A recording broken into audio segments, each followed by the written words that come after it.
இந்த ஏர்போர்ட் வரதை தாண்டி இது யாருக்கோ ஆதாயம் இருக்கிறது. யாரோ தன்னுடைய சுய ஆதாயத்திற்காக நன்மைக்காக இந்த ப்ராஜெக்டை இங்கே கொண்டு வந்து வச்சிருக்கிறாங்கன்றார். ஏன்னா ஒரு ஏர்போர்ட் என்னக்கூடிய இடம் எந்த இடத்தில் வர வேண்டும்னு ஒரு விஷயம் இருக்குது. இந்த இடத்தில் இந்த மக்களோடு நான் இறுதி வரை நிற்பேன். அதில் இன்னொரு விஷயம் சொல்கிறாரு, எதிர்க்கட்சியாக இருந்தபொழுது 8 வழிச்சாலைக்கு வந்து நீங்கள் வந்து எதிர்ப்பு தெரிவித்த ஸ்டாலின் அவர்கள் விவசாயத்திற்காக குரல் கொடுத்துருந்தீங்க. ஆளுங்கட்சியாக வந்ததுக்கப்புறம் விவசாயிகளுக்கு எதிராக நிற்கிறீர்கள். கூடுதலாக இந்த விமான நிலையத்தையும் தாண்டி இந்த திட்டத்தில் அவங்களுக்கு ஏதோ ஒரு லாபம் இருக்குது. புரியுதுங்களா? இவர்கள் செய்யக்கூடிய வேலை எது போல இருப்பதனால விஜய் ரொம்ப தெளிவாக சொல்லிட்டாரு.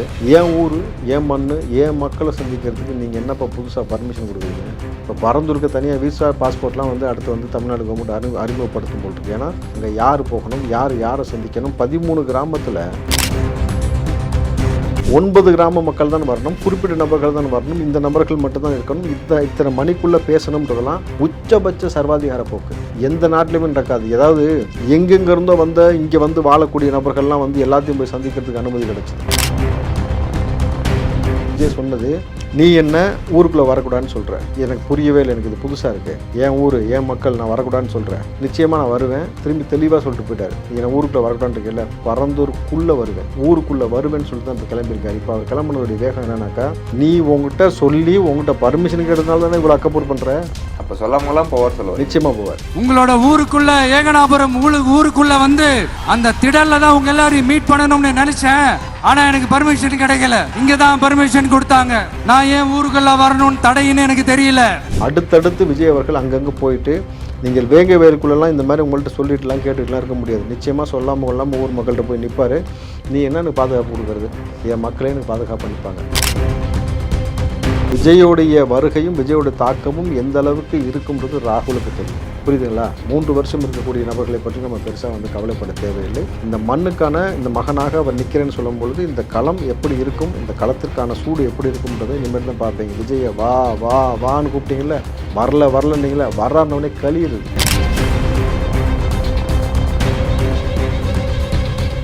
டிஎன் மீடியா நேயர்களுக்கு வணக்கம். இன்று நம்முடன் நேர்காணலுக்காக காங்கிரஸ் கட்சியை சேர்ந்த ராவுத்தர் இப்ராஹிம் சார் இணைந்திருக்கார். வணக்கம் சார். வணக்கம். எப்படி சார் இருக்கீங்க? சார், பரந்தூர் மக்களை பார்த்து இன்னைக்கு விஜய் அவர்கள் பேசியிருக்காரு. அவரோட ஸ்பீச் எந்த அளவு ஸ்கோர் பண்ணியிருக்கு சார் அந்த மக்களை?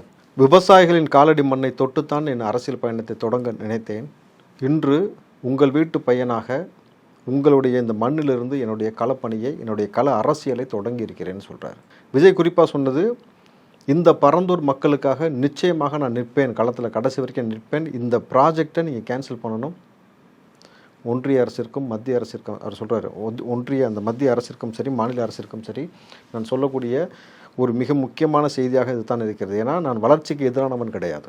அந்த வளர்ச்சி என்பது மக்களை அழித்து விட்டு வளரக்கூடிய ஒரு வளர்ச்சியாக இருப்பதை நம்ம ஏற்றுக்கொள்ள முடியாதுன்றதை ரொம்ப நிதர்சனமான உண்மையை சொல்லியிருக்கிறார். ஏன்னா இவ்வளோ பெரிய இயற்கை வளம் நீங்கள் பார்த்துருப்பீங்க. அந்த பூமியோடைய ட்ரோன் காட்சியெல்லாம் பார்த்துருப்பீங்க. பச்சை பசேர்னு பசுமையாக அவ்வளவு அழகாக இருக்கக்கூடிய அந்த இடத்தை நீங்கள் அழிச்சிட்டு ஒரு ஏர்போர்ட் என்பது அவசியமற்றது. இதில் கூடுதலாக எல்லோருக்கும் இருந்த கேள்வி, விஜயும் சொன்ன வார்த்தை, இந்த ஏர்போர்ட் வரதை தாண்டி இது யாருக்கோ ஆதாயம் இருக்கிறது. யாரோ தன்னுடைய சுய ஆதாயத்திற்காக நன்மைக்காக இந்த ப்ராஜெக்டை இங்கே கொண்டு வந்து வச்சிருக்கிறாங்கன்றார். ஏன்னா ஒரு ஏர்போர்ட் என்னக்கூடிய இடம் எந்த இடத்தில் வர வேண்டும்னு ஒரு விஷயம் இருக்குது. நீங்கள் பார்த்தீங்கன்னாக்கா அந்த ஏர்போர்ட் பரந்தூர் நிலத்திற்கு வருவது என்றால் அங்கே இருக்கக்கூடிய நீர் ஆதாரம் அழிக்கப்படும். முதல் விஷயம், அந்த நீர் ஆதாரத்தை அழிக்கணும். நல்லா யோசிச்சுங்க. ரன்வே வர்றது முழுக்க பார்த்தீங்கன்னாக்கா ஏரியின் மீது. அப்போது அந்த சதுப்பு நிலம் சாயில் டெஸ்ட் பண்ணும்பொழுது அந்த நிலம் இருக்கு இல்லையா, அந்த சதுப்பு நிலமாக இருக்கட்டும், நீர்நிலையாக இருக்கட்டும், அந்த இடத்திற்கு ஒரு ஏர்போர்ட் ஓடுதலம் வருவதற்கோ ஏர்போர்ட் வருவதற்கான அப்ரூவல் கிடைக்குமானா கிடைக்காது. அப்போ என்ன பண்ணுவாங்கனாக்கா, அந்த நிலத்தடி நீரை மொத்தமாக எடுக்கணும். அங்கேருந்து எடுத்தால் நிலத்தடி நீர் மட்டம் என்பது குறையும். அங்கே சுற்று வட்டார கிராமம் முழுக்க பார்த்தீங்கன்னாக்கா மிகப்பெரிய வறட்சியை சந்திக்கும். நம்பர் 1. 2, அந்த மண் அங்கேருந்து அப்புறப்படுத்தணும். அப்போ அதனால் வந்து அங்கே மண்ணில் வாழக்கூடிய உயிரினங்கள்லேருந்து பிற உயிரினங்களுக்கும் பெரிய கேடு. 3வது, இன்றைக்கு நீங்கள் பார்த்தீங்கன்னாக்கா இயற்கை வளங்கள், கனிம வளங்கள் திருடப்பட்டதாக 70,000 டாரஸ் லாரிகளை வச்சு திருடப்பட்டதாக ஒருத்தர் குற்றச்சாட்டு சொல்லி மக்களை அழைத்து போராடுவேன்னு சொன்ன நபரை இன்றைக்கி வெட்டி கொண்டிருக்காங்க. இந்த இடத்திற்கு அதே போல் நீங்கள் பார்த்தீங்கன்னாக்கா இந்த மண்ணை எடுத்துகிட்டு கிட்டத்தட்ட பல மலைகளை உடைத்து மலைகளை கொட்ட வேண்டியது இருக்குங்க, பாறைகளை கொட்ட வேண்டியது இருக்கும். அதற்கு மேலாக சாண்ட் போட வேண்டியதாக இருக்கும். அப்புறம் வந்து கரிசு காட்டு மண்ணை போட வேண்டியதாக இருக்கும். இவ்வளவும் செஞ்சு நீங்கள் ஏர்போர்ட் கொண்டு வந்தாலும் மழை வந்தால் நிச்சயமாக நீர் அங்கே தான் வந்து நிற்கும். ஏன்னா அங்கே தான் இவ்வளோ காலம் நின்றுச்சு. நீங்கள் கேட்டு போட்டு மூட்டினோடனே அது வந்து வேறு வழி பார்த்து போகிறதுக்கு அது வந்து நாய்க்குட்டியோ பூனைக்குட்டியோ கிடையாது. மழை வந்து இயற்கையாக அங்கே தான் வந்துக்கிட்டு இருந்துச்சு. அப்போது இந்த மழை நீர் அங்கே வரும். அந்த மழை நீர் அங்கே தடுக்கப்படும் பொழுது அந்த மழை நீர் எங்கே வரும்? ஏற்கனவே சென்னைக்கு தான் ஒவ்வொரு முறையும் வந்து இந்த பெருவெள்ளத்தில் முங்கிக்கிட்டு இருக்கிறோம். ஒன்று மிக மோசமான வறட்சி ஏற்படுகிறது, இல்லாட்டி மோசமான மழை பாதிப்பால் வந்து நம்ம வந்து ஊர் அழிஞ்சு போய் கொண்டிருக்கணும் பொழுது விஜய் ரொம்ப தெளிவாக ஒரு விஷயம் சொல்லிட்டாரு. இது யாருக்கோ ஆதாயம் இருப்பதற்காக இந்த வேலையை நீங்கள் செய்து கொண்டிருக்கிறீர்கள். இந்த இடத்தில் இந்த மக்களோடு நான் இறுதி வரை நிற்பேன். அதில் இன்னொரு விஷயம் சொல்கிறாரு. எதிர்க்கட்சியாக இருந்த பொழுது 8 வழிச்சாலைக்கு வந்து நீங்கள் வந்து எதிர்ப்பு தெரிவித்த ஸ்டாலின் அவர்கள் விவசாயத்திற்காக குரல் கொடுத்துனீங்க. ஆளும் கட்சியாக வந்ததுக்கப்புறம் விவசாயிகளுக்கு எதிராக நிற்கிறீர்கள். கூடுதலாக குண்டர் சட்டமும் ஸ்டாலின் தான் போட்டிருக்காரு. ஒவ்வொரு இடத்துலையும் பாருங்களேன், இந்த சிப்காட் கொண்டு வரேன்னு சொல்லிட்டு திருவண்ணாமலையாக இருக்கட்டும் எல்லா இடத்துலையும் பார்த்தீங்கன்னாக்கா விவசாய நிலத்தை தான் கை வைக்கிறீங்க. ஏன் விவசாய நிலத்தை தேடி தேடி கை வைக்கிறீங்கன்னு ஒரு அரசியல் நீங்கள் யோசிச்சு பார்க்கணும். இங்கே விவசாயம் அழிவதன் மூலமாகத்தான் இந்த மண் வளம் நாசமாகி போய் மக்கள் உணவுக்கும் தண்ணீருக்கும் வேறு மாநிலத்தில் கையேந்த வேண்டிய நிலைமை ஏற்படும். அந்த மாநிலம் குஜராத்தாக இருக்கலாம், அந்த மாநிலம் அதானி அம்பானி வாழக்கூடிய அந்த மாநிலமாக இருக்கலாம். யாரோ ஆதாயம் படுவதற்காக இங்கே இருக்கக்கூடிய இயற்கை வளங்களை அழிக்கிறீங்க. கூடுதலாக ஒரு செய்தி, அந்த பிரமிட் இருக்கு இல்லையா, அங்கே மம்மிலாம் பதப்படுத்தி வச்சுருக்காங்க இல்லைங்களா, அதில் அந்த மூக்கின் பகுதியில் மிளகு வச்சுருக்கிறாங்க. தமிழருடைய மிளகு. இந்த மிளகு என்பது தமிழ்நாட்டில் விளைய வைக்கப்பட்டு தமிழ்நாட்டை சார்ந்து தான் பிற மாநிலங்கள் பிற நாடுகள்லேருந்து இந்த மிளகை வந்து வர்த்தகம் பண்ணிட்டு போகிறதுக்கு வந்தாங்க. அந்த மிளகுக்கு பதிலாகத்தான் பார்த்தீங்கன்னாக்கா மிளகாய் என்ற ஒரு விஷயத்தை இங்கே கொண்டு அறிமுகப்படுத்தி விட்டு போனானுங்க. எப்பயுமே வந்து இந்த ஆரோக்கியமான உணவு இவர்கள் உட்கொள்வது மூலமாக இவர்கள் நோய் எதிர்ப்பு சக்தியை தாண்டியும் பல விஷயங்களுக்கு அந்த மிளகு வந்து அத்தியாயமாக இருக்கணும் பொழுது, அப்போ தமிழருடைய பண்பாடு மரபு எங்கே வரைக்கும் போயிருக்கு பாருங்கள். எகிப்து பிரமிடு வரைக்கும் போயிருக்கணும் பொழுது இவர்கள் அழித்து கொண்டிருக்கிறார்கள். நீங்கள் கடைக்கு நீங்கள் போனால் கூட சார் அரிசி கேட்டிங்கன்னா சார் கர்நாடகா பொன்னியா ஆந்திரா பொன்னியான்னு கேட்பானுங்க.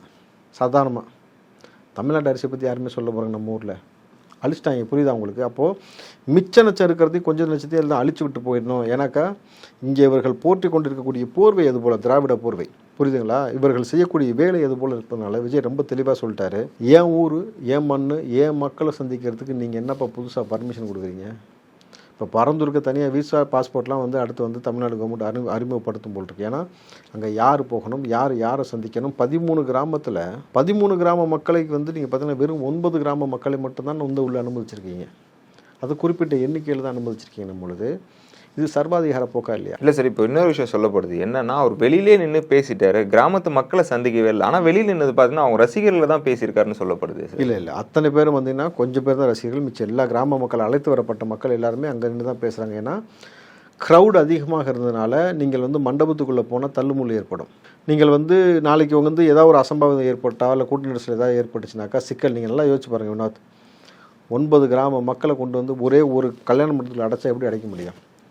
மொத்தம் 13 கிராமம் இருக்குது. 13 கிராமத்தில் 9 கிராம மக்கள் தான் வரணும், குறிப்பிட்ட நபர்கள் தான் வரணும், இந்த நபர்கள் மட்டும்தான் இருக்கணும், இத்தனை மணிக்குள்ளே பேசணுன்றதெல்லாம் உச்சபட்ச சர்வாதிகார போக்கு.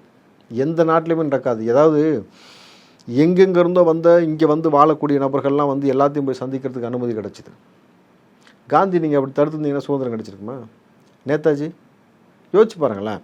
இங்கே வரலாற்றில் யார் வந்து மண்ணுக்காக போராடி கொண்டு இருக்கிறாங்க பொழுது நம்ம ஊர்லேயே போகிறது, நம்ம ஊர்லேயே வந்து நம்ம மக்களுக்காக போய் நிற்கணும்னு விஜய் நினைக்கும் பொழுது இவ்வளோ பேரை தான் நீ சந்திக்கணும், இவ்வளோ பேர் தான் பேசணும்னு கிராம மக்களை தடுக்கிறது, இந்த பக்கம் தடுக்கிறது. நைட்டு 11 மணி வரைக்கும் அலங்கரிக்கிறாங்க. நைட்டு 11 மணி வரைக்கும் இந்த இடமா அந்த இடமான்னு தெரியாமல் காவல்துறை வந்து அனுமதி கொடுக்கவே இல்லை. ஸ்டாலின் ஒரு நிகழ்ச்சிக்கு போகிறாரு, உதயநிதி ஒரு நிகழ்ச்சிக்கு போகிறாரு.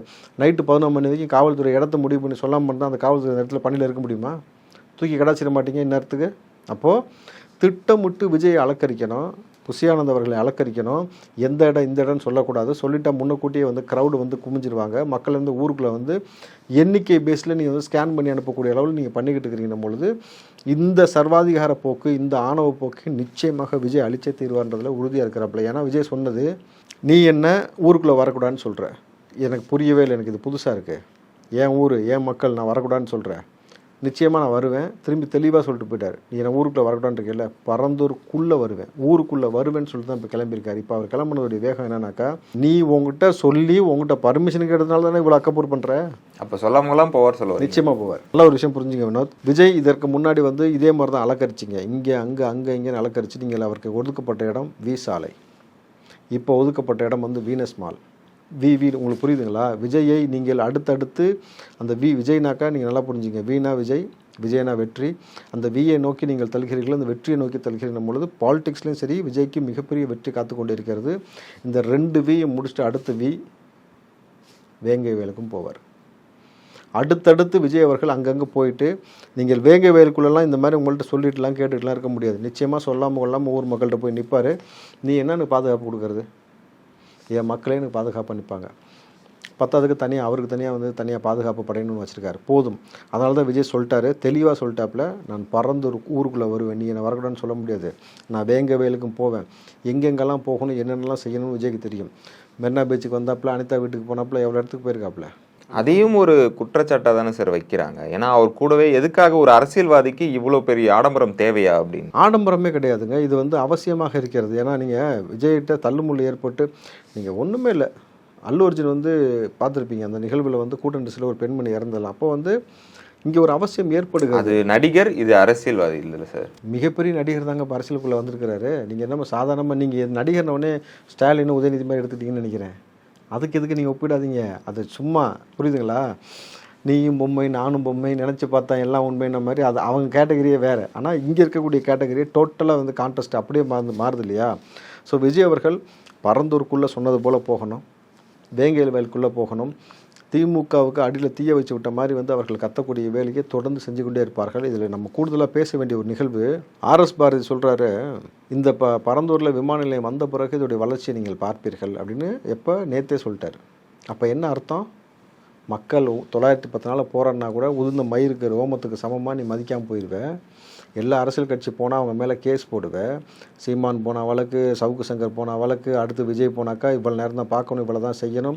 அப்போ ரொம்ப திட்டவட்டமாக அந்த இடத்துல கொண்டு வரணும்னு முடிவு பண்ணிட்டு தீர்க்கமாக பேசுகிறீங்களே தவிர இதை மாற்றணுன்ற எந்த எண்ணமும் உங்களுக்கு கிடையாதுன்னும் பொழுது அப்போ இது அழிவுக்கு தான் வித்துடும். கிட்டத்தட்ட 29,000 கோடிக்கு மேலே பணம் செலவுப்பட்டு அந்த ஏர்போர்ட் கட்டப்படுதுன்னு சொல்கிறாங்க. ஆனால் அந்த பணத்திற்கு ஈடாக நீங்கள் நல்லா யோசிச்சு பாருங்களேன். ஒரு தரிசு நிலத்தில் கொண்டு போய் வெறும் கட்டாந்தர இடத்தை தேர்வு செஞ்சு கொடுத்து அந்த இடத்த நீங்கள் ஏர்போர்ட் கொண்டு வந்து அந்த ஊரே மேம்படும். நீங்கள் ராம்நாடாக இருக்கட்டும், இந்த பல இடங்களும் எடுத்துங்களேன். நீங்கள் சென்னையை தாண்டி அவுட்டில் எவ்வளவோ தரிசான இடங்கள் இருக்குது. அதெல்லாம் விட்டுட்டு இவ்வளோ பசுமையாக நீராதாரம் இருக்கக்கூடிய இடத்தை அழிக்கக்கூடிய வேலையை யார் செய்வாங்க? இயற்கை அழிக்கக்கூடிய வேலை யார் செய்வார்கள்? கிட்டத்தட்ட இது ஒரு எந்த மாதிரியான மோசமான மனநிலைன்னு உங்களுக்கு புரியுதா? உயிரினங்களையும் இயற்கையும் அழிக்கக்கூடிய இந்த இயற்கைக்கு எதிராக செயல்படக்கூடிய எல்லாற்றையும் இயற்கை அழித்திருக்கிறது. இதுதான் வரலாறு. இந்த வரலாறு தெரியாமல் இவர்கள் ஆடிக்கொண்டிருக்கிறார்கள் பொழுது விஜய் சொன்னபடி பரந்தூருக்கு போகணும், சொன்னபடி நீங்கள் சொல்லாமல் வேங்கை வயலுக்கு போகணும், பல இடங்களுக்கு போகணும். இங்கே இன்றைக்கு குறிப்பாக சொன்னீங்கன்னாக்கா, நேற்று நைட்டே டிவிக்கு தோழர்கள் அவருடைய சார்பாக ஹக்கீஸ் பேம்பர்ஸ்லாம் வாங்கி வச்சுருக்கதாகவும் இலவசமாக விநியோகம் செய்ய போகிறதாகவும் சொல்லியிருந்தாங்க. ஏன்னு தெரியல. பட் ஆனால் எல்லாமே XL XXL தான் வாங்கி தருவேன்னு சொன்னாங்க. அப்போ எதற்காக, யாருக்காகன்றதை நீங்கள் தான் புரிஞ்சுக்கணும். கிட்டத்தட்ட அவருடைய பதிவுகள் நம்ம எல்லாமே பார்க்கும்பொழுது அப்படி தான் தெரிகிறது. பொழுது இந்த மண்ணை காப்பாற்றுவதற்காக நான் கடைசி வரைக்கும் நிற்பேன்ருக்கார் விஜய். விஜய் கண்டிப்பாக நிற்கணும். விஜயோடு சேர்ந்து எல்லா அரசியல் கட்சியும் நிற்கணும். இது பெரிய தாக்கத்தெல்லாம் ஏற்படுத்தாது அப்படின்ற மாதிரி பல அரசியல் கட்சி தலைவர்களும் சொல்லிட்டு இருக்கிறாங்க. குறிப்பாக எங்கள் அண்ணன் காங்கிரஸ் கட்சியின் தலைவர் செல்வ பிறந்தகை சொல்கிறாரு, இது பெரிய தாக்கத்தை ஏற்படுத்தாதுன்னு. ஏற்படுத்தலாம். நீங்கள் பாருங்கள் வரலாற்றில் 2026 அது எவ்வளோ பெரிய தாக்கத்தை ஏற்படுத்தி எவ்வளோ பெரிய மாற்றத்தை ஏற்படுத்தும் நீங்கள் நம்பியிருந்தால் செல்வ பிறந்தகை இந்தியா கூட்டணிக்கு விஜய் வாங்கன்னு கூப்பிட்டீங்க. அன்னைக்கு கூப்பிடுறாரு, இன்னைக்கு இம்பேக்ட் ஆகாதுன்னு சொல்கிறாரு. அதுதான் சொல்கிறேன். அப்போ இதுலேருந்து என்ன புரியுது உங்களுக்கு? சொல்கிறத கேட்டு பேசுகிறாரா? ரொம்ப சிம்பிளாக புரிஞ்சிடுச்சா? விஜயோடைய வருகையும் விஜயோடைய தாக்கமும் எந்த அளவுக்கு இருக்கும்ன்றது ராகுலுக்கு தெரியும். புரியுதுங்களா? 3 வருஷம் இருக்கக்கூடிய நபர்களை பற்றி நம்ம பெருசாக கவலைப்பட தேவையில்லை.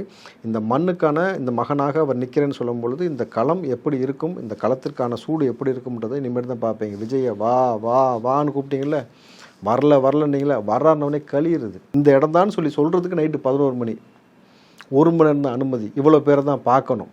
உச்சபட்ச சர்வாதிகாரம். இந்த இருமாப்பு தான் அழிஞ்சு 2026 நாசமாக போகும்போது. இந்த ஆணவத்திற்காகத்தான் நீங்கள் பார்த்தீங்கன்னாக்கா பல மோசமான நிகழ்வுகள் சந்திக்க நேரிடும். ஏன்னா கோயிலில் மக்கள் இங்கே மாற்றிக்கிட்டு திருச்செந்தூரில் அவங்க கதறாங்க. சேகர்பாபுவும் கனிமொழியும் போயிட்டு என்ன வார்த்தை பாருங்கள். பெண்கள் கதறும் பொழுது கனிமொழி வாய் திறந்து பேசலாங்க. சேகர்பாபு சொல்கிறார், திருப்பதிக்கு போன மட்டும் 24 மணி நிற்பானுங்க. அப்போது என்ன சொல்ல வரீங்க? இங்கே நீங்கள் அவர்கள் சொல்வது ஒரே ஒரு விஷயந்தான், சார் எங்களுக்கு வந்து இயற்கை உபாதை கழிக்க முடியல, குழந்தைகளுக்கு மயக்கம் வருது, பால் இல்லை, திறந்து விட்டுங்க நாங்கள் வெளியில் போயிடுறோன்றாங்க. திறந்து விட மாட்டேங்கும் பொழுது இப்படி அடைச்சி வச்சு நீங்கள் என்ன சாதிக்க போகிறீங்க? நீங்கள் இந்த திராவிட மாடலை பார்த்தா இங்கே வந்து இந்தியா முழுக்க பிஜேபி காப்பி அடிக்கின்றீங்க. இதுதானே அது?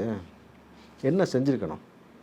அழகாக வரக்கூடிய பக்தர்களை அழகாக அங்கங்கே நீங்கள் பார்த்தீங்கன்னாக்கா அந்த ஓட்டரைட்லாம் எடுக்க போகும்போது ஒரு ஃபோட்டோ எடுப்பாங்க தெரியுங்களா? 2 நிமிஷம் உடனே பிரிண்ட் அவுட் வந்துடும். ஃபோட்டோவோட பிரிண்ட் அவுட் போட்டு டோக்கன் நம்பர் 1, 2, 3 வரிசையாக கொடுங்க. கோயில்களில் எளிதில் போயிட்டு வரதுக்கான வழிமுறை கொடுங்க. இயற்கை உபாதை கழிக்கக்கூடிய நபர்கள் போயிட்டு வரட்டும். ஆர்டர் படி நம்பர் படி இருக்கவங்க நின்று பார்த்துட்டு போட்டோம். அந்த நம்பரை தாண்டி வந்துட்டிங்கன்னா இன்றைக்கி பார்க்க முடியாதுங்க, நீங்கள் வெளியில் போயிட்டீங்கன்னு சொல்லிட்டு கடந்து போயிடலாம். ஈஸியாக ஒரு விஷயத்தை செஞ்சிட முடியும். அப்போ அறநிலைத்துறையில் உட்காந்துக்கிட்டு அட்டகாசம் பண்ணக்கூடிய இந்த சேகர்பாபுவாக இருக்கட்டும், இந்த ஆட்சியில் உட்காந்துட்டு இந்த அட்டகாசம் பண்ணக்கூடிய திமுகவாக இருக்கட்டும், இவர்கள் எல்லோருக்கும் 2026 மிகப்பெரிய அடியை நிச்சயமாக கொடுக்க வேண்டிய கால சூழலும் இருக்கணும் பொழுது எதிர்க்கட்சிகளை இதை குறித்து கவனமாக பார்க்கணும். இன்றைக்கி இவர் போயிட்டார், எடப்பாடி போங்க, விஜய் போயிட்டார்ல, நீங்கள் போங்க, உங்களுக்கு உள்ள ரெஸ்ட்ரிக்ஷன் சொல்கிறாங்களான்ட்டு இதெல்லாம் நீங்கள் கேட்பீங்களாமல? அடித்து பறக்க விடலாம்ல? இதை வந்து ஸ்கோர் பண்ணுறதுக்கு சரியான வாய்ப்பு. அதிமுக போகணும். அதிமுக போனதுக்கு பிறகு பார்த்திங்கன்னா அண்ணாமலை திருப்பி போனோம். மத்திய அரசு இந்த இடத்த கேட்கல, மத்திய அரசு தேர்வு பண்ண சொல்லிச்சு. இவங்களாம் அந்த இடத்த கொடுத்துட்டு ஏதோ பண்ணுறாங்க. இன்னும் கூடுதல் அண்ணாமலை என்ன சொல்லணும், சுற்றில யார் என்னென்ன இடம் வாங்கியிருக்கான்னு அந்த இன்ஃபர்மேஷனை எடுத்துகிட்டு போங்க. அங்கே போய் நீங்கள் சொல்லணும். திருப்பி சீமான் உள்ளே போங்க. பாட்டாளி மக்கள் கட்சி என்ன பண்ணுறீங்க? விவசாயிகள்னா முதல்ல வந்து நிற்பீங்க, நீங்களும் உள்ளே போங்க. பிரேமலதா போங்க. மாறி போய் இந்த இடத்தை வந்து ஊருக்குள்ளே நீங்கள் போயிட்டு இவர்களை விரட்டி அடிக்கக்கூடிய வேலை திமுகவை நீங்கள் வந்து நிச்சயமாக செய்யணும். இதன் மூலம் மக்களுக்கு ஒரு பெரிய மாற்றத்தை ஏற்படுத்தணும். எங்களோடு இணைந்து பல்வேறு தகவலை பயந்ததற்கு மிக்க நன்றி சார். நன்றி வினோத்.